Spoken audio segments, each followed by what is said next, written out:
오늘 함께 은혜 나눌 말씀은 창세기 27장 30절로 46절까지의 말씀입니다. 제가 본문을 읽겠습니다. 이삭이 야곱에게 축복하기를 마침에 야곱이 그의 아버지 이삭 앞에서 나가자 곧 그의 형 에서가 사냥하여 돌아온지라.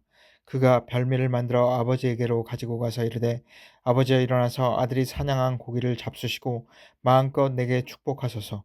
그의 아버지 이삭이 그에게 이르되, 너는 누구냐? 그가 대답하되, 나는 아버지의 아들 곧 아버지의 맏아들 에서로소이다.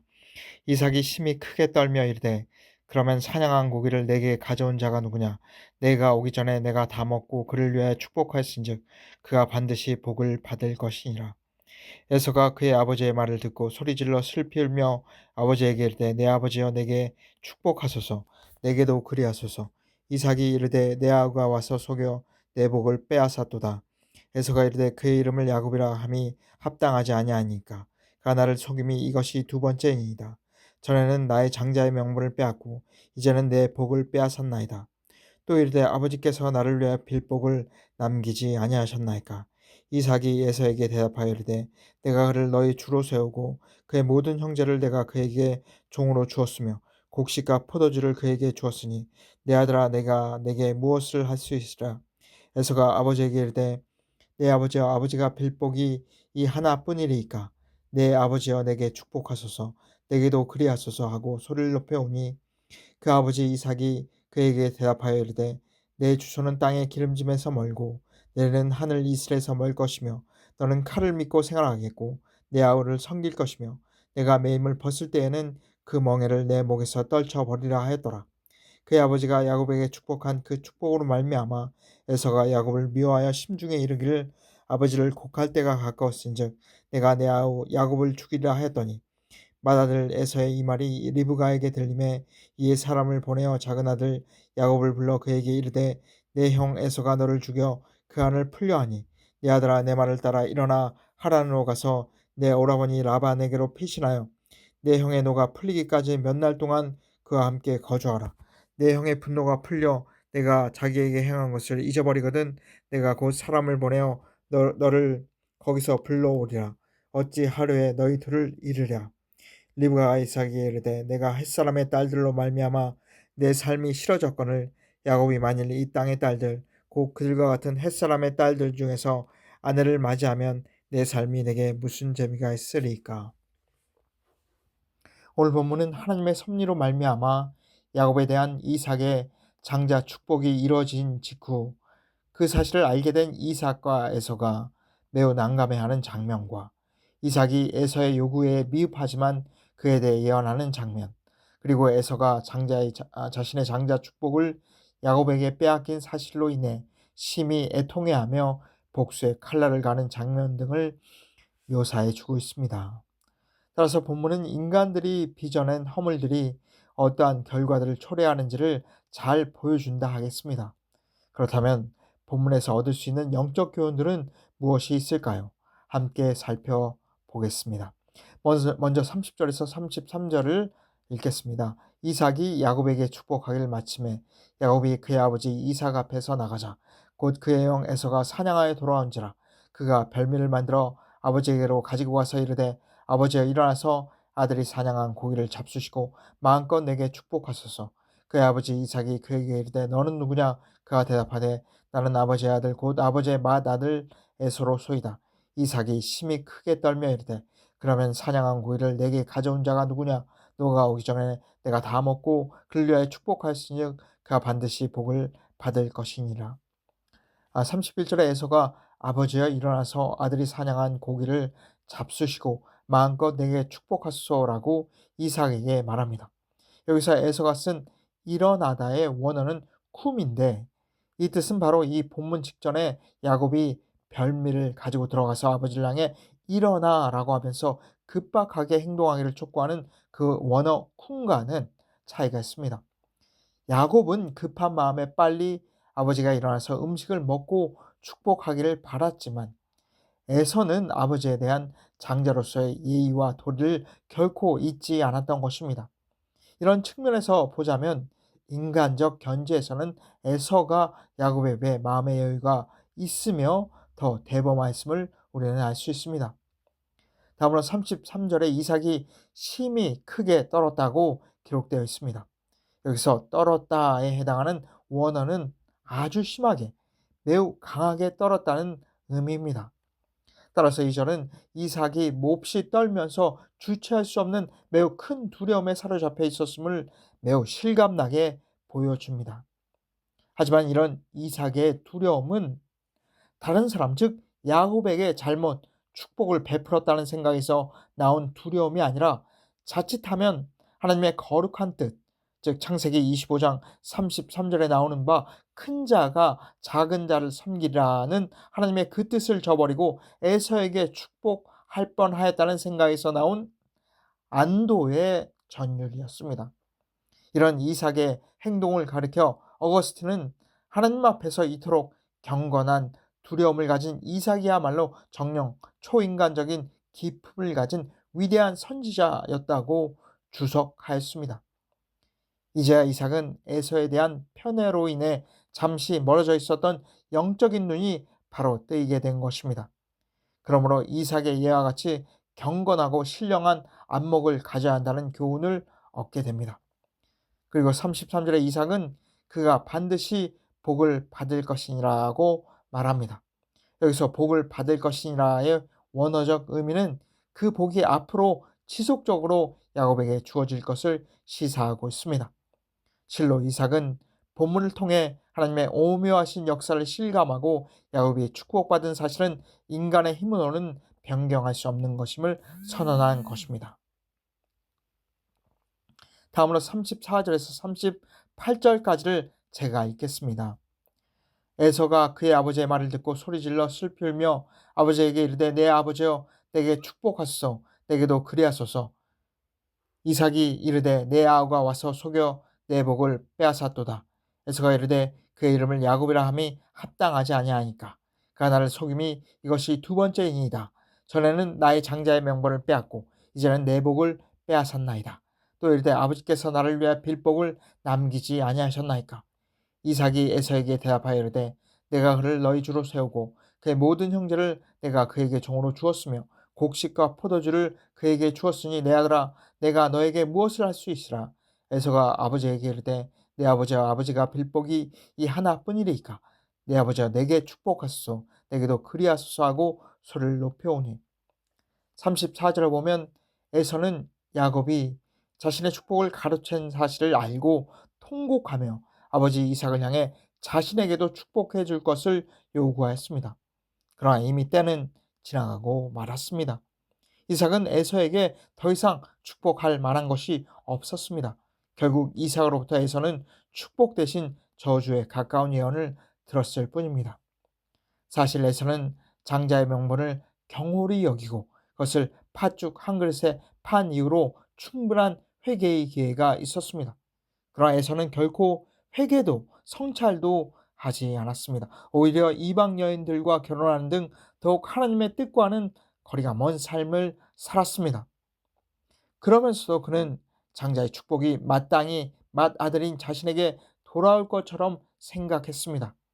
그 결과 그는 하나님께 버림받아 슬피 우는 자가 된 것입니다. 따라서 이것을 통해 얻는 교훈은 회개와 성찰의 기회를 놓치지 말아야 한다는 것입니다. 회개의 기회가 항상 열려 있다는 생각을 버리고 그 기회를 놓치지 말아야겠습니다. 한편 36절에 보면 에서는 야곱이 자신이 장자의 명분을 빼앗았다고 했습니다. 전에는 나의 장자의 명분을 빼앗고 이렇게 기록되어 있습니다. 그런데 과연 그렇습니까? 절대 그렇지 않습니다. 창세기 25장 9절에서 34절을 보면 에서는 비록 야곱의 강교한 술책에 말려들기는 했지만 그는 분명 자신의 의지로 장자의 명분을 팥죽 한 그릇과 바꾸었습니다. 에서는 25장 31절에서 이 장자의 명분이 내게 무엇이 유익하리오라고 말했습니다. 그렇습니다. 에서는 신령한 장자의 명분을 경홀히 여기고 그것을 오로지 육체의 만족을 위해 팥죽 한 그릇과 바꾸는 어리석음을 범한 것입니다. 그러므로 히브리서 기자는 그를 망령된 자라고 했습니다. 이처럼 망령된 자는 신령한 것이 눈에 보이지 않고 당장 자신에게 유익을 주지 않는다고 하여 그것을 눈에 보이는 조그만 육적인 유익과 바꿉니다. 하지만 그 결과는 에서와 같이 하나님의 영원한 축복에서 제외되는 비운을 맛보게 됩니다. 물론 하나님의 축복에서 제외된다는 것은 단순히 축복을 받지 못하는 것을 의미하지 않습니다. 그것은 영원한 형벌을 내포하고 있는 것입니다. 그러므로 우리는 신령한 것을 육적인 것과 바꾸는 어리석음을 범해서는 안 됩니다. 진정 우리는 신령한 것을 귀히 여기고 목전의 유익이나 만족에 따라서 살아서는 아니 되겠습니다. 다음으로 39절에서 40절을 읽겠습니다. 그 아버지 이삭이 그에게 대답하여 이르되 내 주소는 땅의 기름짐에서 멀고 내리는 하늘 이슬에서 멀 것이며 너는 칼을 믿고 생활하겠고 내 아우를 섬길 것이며 너가 매임을 벗을 때에는 그 멍에를 너의 목에서 떨쳐 버리라 하였더라. 이 39절에서 40절에서 잠깐 언급할 필요가 있는 것은 특별히 이 40절에서 이삭은 에서에게 너는 칼을 믿고 생활하겠고 라고 말합니다. 직역하면 그리고 너의 칼에 의지해서 너는 살리라가 됩니다. 따라서 이 구절은 장차 에서와 그 자손들이 칼을 생계 수단으로 하여 살아가게 될 것을 예언한 말입니다. 실제로 에서 자신과 에서의 후손인 에돔 족속들은 험준한 천연 요새인 세일산에 성곽을 쌓아 적의 공격에 대비하면서 한편으로는 주변 나라들에 대해 침략과 약탈을 일삼았습니다. 그러하기에 사무엘 상과 사무엘 하에서도 선민 이스라엘과 에돔과의 전쟁 기사가 여러 번 나오는 것입니다. 다음으로 41절에서 46절을 읽겠습니다. 그의 아버지가 야곱에게 축복한 그 축복으로 말미암아 에서가 야곱을 미워하여 심중에 이르기를 아버지를 곡할 때가 가까웠은즉 내가 내 아우 야곱을 죽이리라 했더니 맏아들 에서의 이 말이 리브가에게 들림에 이에 사람을 보내어 작은 아들 야곱을 불러 그에게 이르되 내 형 에서가 너를 죽여 그 한을 풀려하니 내 아들아 내 말을 따라 일어나 하란으로 가서 내 오라버니 라반에게로 피신하여 내 형의 노가 풀리기까지 몇 날 동안 그와 함께 거주하라. 너희 형의 분노가 풀려 너가 자기에게 행한 것을 잊어버리거든 내가 곧 사람을 보내어 너를 거기서 불러오리라. 어찌 하루에 너희 둘을 이르라. 리브가가 이삭에게 이르되 내가 햇사람의 딸들로 말미암아 내 삶이 싫어졌거늘 야곱이 만일 이 땅의 딸들 곧 그들과 같은 햇사람의 딸들 중에서 아내를 맞이하면 내 삶이 내게 무슨 재미가 있으리이까. 이 부분은 야곱에게 축복을 빼앗긴 에서가 야곱을 살해하려는 계획을 세우고 이를 눈치챈 리브가가 야곱의 도피 계획을 세우는 장면입니다. 본절들을 보면 리브가는 에서의 분노가 풀리기까지 잠시 동안 야곱을 자신의 친정이 있는 하란으로 도피시키고자 했습니다. 그러나 야곱의 이국 땅에서의 도피 생활은 리브가의 의도대로 결코 잠시가 아니었습니다. 야곱은 하란에서 무려 20년 동안이나 나그네 생활을 하며 모진 시련을 당해야만 했습니다. 그것은 야곱을 연단시키기 위한 하나님의 섭리의 결과였습니다. 즉 야곱은 비록 하나님의 언약의 계승자이기는 했지만 불의한 방법으로 하나님의 뜻을 이루려고 한 데 대한 하나님의 징계와 자기 중심적인 자아를 깨뜨리고 하나님 중심적인 신앙의 인물이 되게 하기 위한 하나님의 섭리로 인하여 이국 땅에서 20년 동안 나그네 생활을 하면서 연단의 과정을 거쳐야 했던 것입니다. 한편 여기서 42절을 보면 야곱을 살해하려는 에서의 계획은 리브가에게 알려졌습니다. 에서의 심중의 계획이 어떻게 리브가에게 알려졌는지는 알 수 없습니다. 그러나 에서가 야곱을 살해하려는 계획은 리브가에게 알려짐으로써 실패로 돌아가고 맙니다. 이러한 사실은 하나님의 백성에 대한 악인의 악한 계획은 실패하고 만다는 사실을 보여줍니다. 그렇습니다. 이로써 우리가 알게 되는 것은 성도에 대한 악인의 계획은 그것이 아무리 완벽하고 은밀히 행해진다 할지라도 실패할 수밖에 없다는 것입니다. 그것은 에서의 심중의 계획이 리브가에게 알려진 것과 마찬가지로 악인의 은밀한 계획은 인간의 마음을 감찰하시는 하나님에 의해 발각되어 그 일을 이룰 수 없게 되기 때문입니다. 성경에서 하나님의 백성에 대한 악인들의 악한 계획이 성공한 신뢰는 단 한 번도 없습니다. 그러므로 성도들은 세상에서 악인들이 득세하고 그 음모가 끊임없이 일어난다 할지라도 전혀 동요하거나 흔들릴 필요가 없습니다. 성도들은 오직 역사의 주인으로서 당신의 뜻대로 이 세상 역사를 이끌어 가시며 인간의 생사화복을 주관하시는 하나님만 바라보아야 합니다. 하나님이 당신의 백성과 함께 하시는 한 성도들에 대한 악한 세력의 그 어떠한 계교도 성공하지 못한다는 것을 우리는 확실히 믿어야 할 것입니다. 다음으로 43절에서 45절을 보면 리브가는 에서가 야곱을 살해하려는 계획을 알고 야곱을 그녀의 오라비가 있는 하란으로 보내고자 했습니다. 이 계획에 따라 야곱은 하란으로 도피하게 됩니다. 이로써 야곱의 20년간에 걸친 파란만장한 나그네 생활은 시작되었던 것입니다. 물론 야곱의 이러한 나그네 생활은 리브가와 야곱이 뿌린 바로 그 죄악의 대가였습니다. 즉 야곱은 그와 리브가의 강교한 계교에도 불구하고 당신의 선하신 뜻을 반드시 이루고야 마시는 하나님의 강권적인 섭리로 말미암아 비록 저주 대신에 장자의 축복을 받기는 했지만 그의 죄의 대가만은 받아야 했던 것입니다. 사실 야곱은 20여년간의 나그네 생활 이외에도 자신이 아버지 이삭과 에서를 속인 것과 같이 외삼촌 라반과 그의 아들로부터도 속임과 모함을 당하는 것은 물론 그의 전생에 걸친 수많은 고통을 당했습니다. 바로 그 모두가 그의 죄의 대가였습니다. 실로 하나님의 뜻은 인간의 허물과 실수에도 불구하고 이루어지지만 인간의 허물과 실수는 그에 상당한 대가를 치러야 하는 것입니다. 이것은 하나님께서 공의의 하나님이시기 때문입니다. 그러므로 그리스도의 대속으로 말미암아 죄에서 구원받은 성도들은 죄는 반드시 대가가 따른다는 사실을 직시하고 죄의 길에 서지 않도록 힘써야 하겠습니다.